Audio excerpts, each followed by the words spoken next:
विद्महे महादेवाय धीमहि तन्नो रुद्र प्रचोदयात्। ओम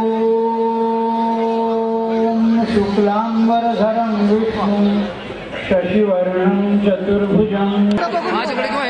दुष्काळाच्या निमित्तानं या परिसरामध्ये बाकी भागातल्या वधूवरांचं लग्न सोहळा या ठिकाणी आहे आणि आम्ही आमच्या कुटुंबातून दुष्काळ निधी 1 लाख रुपयाची देणगी सुद्धा या ठिकाणी दिलेली आहे आणि ग्रामीण भागातून आलेले ज्या भागात पाऊस पडलेला नाही अशी वधूवरांची लग्न या ठिकाणी आम्ही संपन्न केलेली आहेत। काय तुमच्या मुलाचे लग्न तुम्ही आणि माझ्या मुलाचंही लग्न या सोहळ्यामध्ये आम्ही या ठिकाणी आज घेतलेलं आहे। त्याच्या मागचा उद्देश की लग्नावर होणारा हा जो खर्च आहे आणि या ठिकाणी जी मुलं लग्न करतात ही सगळी हुंडा न घेणारी मुलं असतात। जी मुलं हुंडा घेत नाहीत अशा मुलांचा शुभविवाह मी या ठिकाणी लावतो आणि माझ्या मुलाने या ठिकाणी मी केलेल्या कामाची पावती म्हणून त्यांनी स्वतःचंही लग्न या सामुदायिक सोहळ्यामध्ये केलं। स्वतःची त्याची इच्छा होती की त्यात माझं लग्न करावं आणि आमच्या व्याह्यांचंही तसंच मत होतं की तेही सामाजिक काम करतात। त्यांच्याही कन्येला वाटलं की सामुदायिक लग्नामध्येच आपली लग्न व्हावीत अशा हेतूने हा संपन्न या ठिकाणी आम्ही सोहळा संपन्न केलेला आहे। चंद्रकांत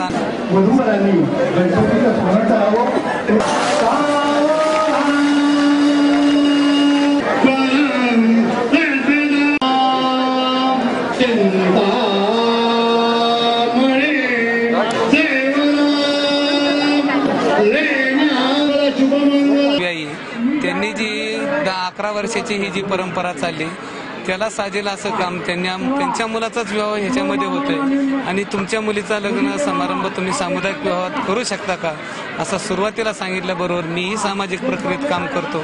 मलाही वाटलं त्यांचं काम माझ्याहीपेक्षा कितीतरी मोठं आहे। मी सामुदायिक विवाह करू शकत नाही, राजकारण 100% करू शकतो पण सामुदायिक विवाह करू शकत नाही।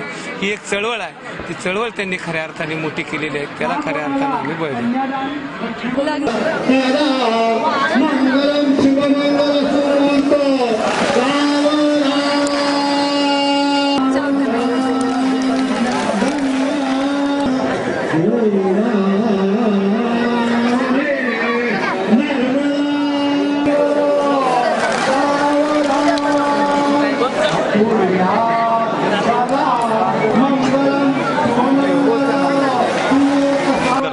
आणि मी पहिल्या वर्षापासून यामध्ये सहभागी आहे। ज्या पहिल्यांदा आम्ही हा कार्यक्रम आयोजित केला तेव्हा मी पण असं ठरवलं की माझं लग्न पण या कार्यक्रमात व्हावं, कारण की एवढी लोक बघून एवढी लोक बाकी कोणाच्या लग्नात नसतात आणि एवढ्या लोकांचा आशीर्वाद एका ठिकाणी मिळणं शक्य नसतं।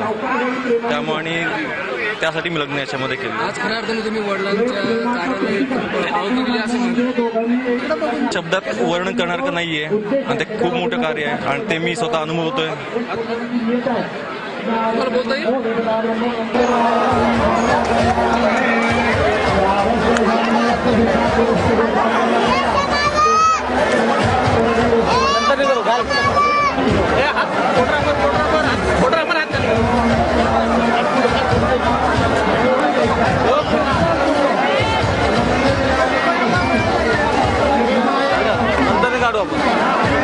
असं खूप मोठं लग्न करावं अशी कधीच माझी अपेक्षा नव्हती। मी माझ्या पप्पांना नेहमी सांगायचे की मला चांगली माणसं पाहिजे आणि माझ्या पप्पांनी मला खूप चांगली माणसं दिली आणि इथं लग्न करताना मला खरंच खूप आनंद होतो याचा एक भाग बनताना।